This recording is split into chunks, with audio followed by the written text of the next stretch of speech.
ഹരേ കൃഷ്ണ. ശ്രീമദ് ഭഗവത്ഗീത അധ്യായം 6 ധ്യാനയോഗം ശ്ലോകം 37. അർജുന ഉവാച അയതി ഹി ശ്രദ്ധയോപേതോ യോഗാചലിതമാനസഃ അപ്രാപ്യ യോഗസംസിദ്ധിം കാം ഗതിം കൃഷ്ണ ഗച്ഛതി. അല്ലയോ കൃഷ്ണ, ഒരാൾ ശ്രദ്ധയോടുകൂടിയവനാണെങ്കിലും യോഗസിദ്ധിക്കായുള്ള പ്രയത്നം പൂർത്തിയാക്കാൻ കഴിയാതെ മനസ്സ് വ്യതിചലിച്ചവനായിട്ട് യോഗസിദ്ധിയെ പ്രാപിക്കാതെ വന്നാൽ അവൻ്റെ ഗതി എന്താകും?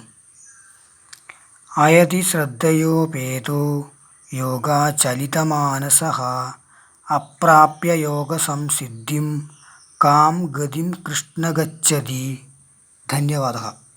തീർത്ഥാട്ട് പൊന്മല ഗുഹാക്ഷേത്രം, ഉരുവച്ചാച്ചി.